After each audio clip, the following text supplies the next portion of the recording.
Naam, hujambo na karibu tena mpenzi mtazamaji, ni kupasha yale ambayo yanajiri katika nyanja za kisiasa na katika mitandao ya kijamii nchini Tanzania siku ya leo.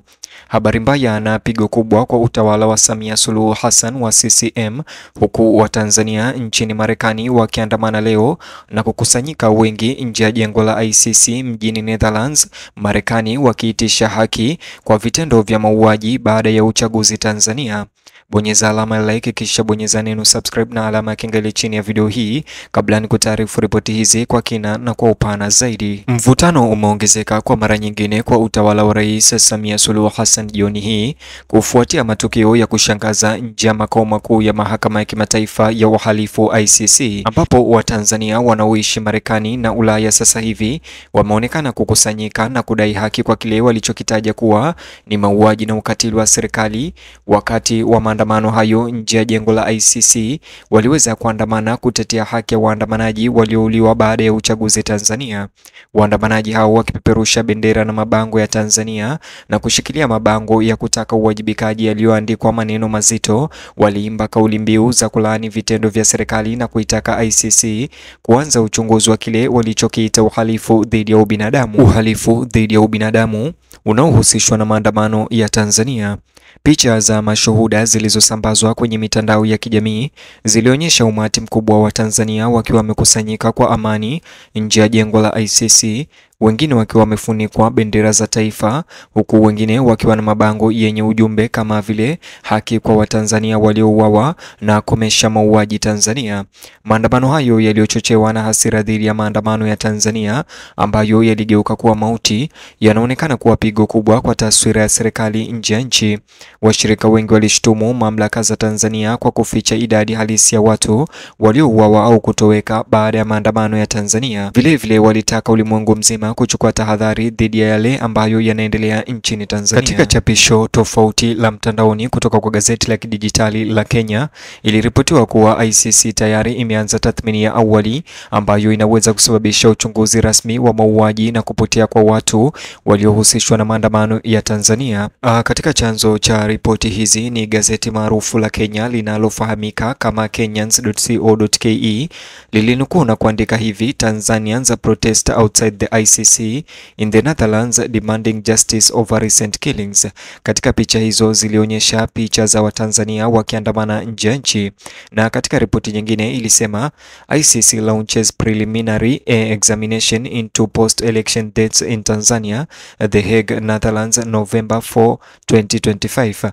Mtazamaji, nikikutafsiria ripoti hii inasema ya kwamba Watanzania wameandamana nje ya jengo la ICC huko Netherlands wakiweza kutaka uwajibikaji dhidi ya mauaji yaliyoweza kutokea nchini Tanzania hivi majuzi. Aidha, ripoti hiyo ilidai kuwa mawakili wa haki za binadamu na wanaharakati wa Tanzania walioko nje ya nchi wamewasilisha maelezo ya kina mahakamani hapo ICC wakitolea ushahidi wa mauaji kinyume cha sheria, ukamataji wa ovyo na utesaji wakati wa maandamano ya Tanzania yaliyofuatia uchaguzi huo wenye utata. Kuhusika kwa ICC sasa hivi ikithibitishwa kungeashiria wakati wa kihistoria katika historia ya kisiasa ya Tanzania. Itakuwa mara ya kwanza kwa mahakama hiyo ya kimataifa kuchunguza rasmi mwenendo wa serikali wakati wa machafuko yanayohusiana na uchaguzi nchini humo. Wataalamu wa sheria wanasema kuwa picha na shuhuda za maandamano ya Tanzania zinaweza kuwa ushahidi wenye nguvu unaoonyesha matumizi ya nguvu kupita kiasi ya vikosi vya usalama. Familia nyingi za wahasiriwa ambao bado wanaomboleza wapendwa wao katika maandamano hayo zimekuwa zikiomba haki itendeke tangu maandamano ya Tanzania yalipoke na wapendwa wao kuuawa au wengine kujeruhiwa. Kwa mujibu wa mashirika kadhaa ya haki za binadamu, zaidi ya watu 50 waliripotiwa kutoweka na wasijulikani walipo na wengine kuuawa wakati wa maandamano ya Tanzania, ingawa serikali imepinga takwimu hizo. Licha ya kukanushwa na maafisa wa serikali, maandamano hayo ya baada ya uchaguzi yalichochewa na hasira juu ya madai ya wizi wa kura na ukandamizaji wa kisiasa. Hata hivyo, yalipoendelea kutawala mijadala ya kitaifa na kimataifa, Sasa hivi wananchi wametaka ICC kuingilia kati. Uwezekano wa kuingilia kati kwa ICC baada ya maandamano haya huko nje ya nchi sasa unazua maswali mazito kuhusu uwajibikaji na utawala wa sheria nchini Tanzania kufuatia maandamano yaliyotokea. Miongoni mwa walioongoza maandamano nje ya nchi huko Marekani ICC ni watu mashuhuri wa jumuiya ya Watanzania wanaoishi katika nchi hiyo, wengi wao wakiishi uhamishoni tangu maandamano ya Tanzania. Pia walishutumu serikali ya Rais Samia Suluhu Hassan ya CCM kwa kutumia vyombo vya dola kuwanyamazisha wakosoaji kwa hofu na vurugu. Baadhi ya waandamanaji walinyanyua picha za ndugu zao waliopotea au kufariki, huku wengine wakisoma kwa sauti majina ya wahanga wanaosadikiwa kuuawa wakati wa maandamano ya Tanzania, hivyo kujenga hali ya hisia na huzuni nje ya mahakama hiyo kubwa. Waandalizi wa maandamano hayo walisema hawakuchochewa na siasa bali wajibu wa kimaadili wa kudai haki. Waliapa kuendelea na kampeni zao hadi mifumo ya kimataifa ya haki na ICC itakapowajibisha waliohusika na maandamano ya Tanzania. Baadhi walitoa wito kwa Umoja wa Mataifa na Umoja wa Afrika kuchukua hatua za pamoja, wakisisitiza kuwa kunyamaza mbele ya ukatili huo kutawatia moyo wahusika. Walikumbusha dunia kuwa haki inayocheleweshwa kwa waathiriwa wa maandamano ya Tanzania ni kunyimwa haki za kibinadamu. Wakati huo nchini Tanzania, serikali imekaa kimya kwa kiasi kikubwa kuhusu ripoti za ICC. Maafisa walio karibu na utawala wamepuuza maandamano hayo, wakiyataja kuwa ni propaganda za wafuasi wa upinzani.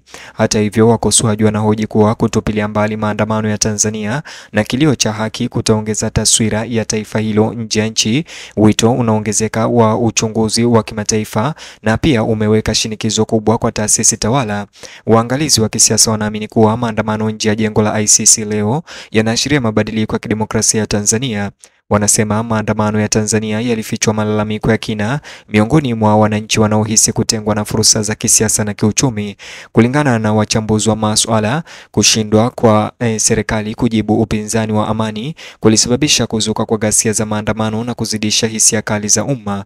Kuongezeka kwa ushiriki wa jumuiya ya kimataifa, wanaonya, kunaweza kurekebisha uhusiano wa kidiplomasia wa Tanzania katika miezi ijayo. Ripoti kutoka kwa vyanzo vilivyo karibu na mitandao ya haki za binadamu zinaonyesha kwa ushahidi unaoandaliwa kwa ajili ya uchunguzi wa ICC ni pamoja na video, picha na rekodi za matibabu kutoka kwa wahanga wa maandamano ya Tanzania. Nyingi za nyenzo hizi zilisafirishwa nje ya nchi na wanaharakati wakihofia kuteswa. Ushahidi wa wahasiriwa unaelezea matukio ya machafuko, huku vikosi vya usalama vikidaiwa kuwafyatulia risasi waandamanaji wakati wa maandamano hivi majuzi, na pia wakidaiwa kuvamia nyumba katika ngome za upinzani baada ya maandamano ya Tanzania.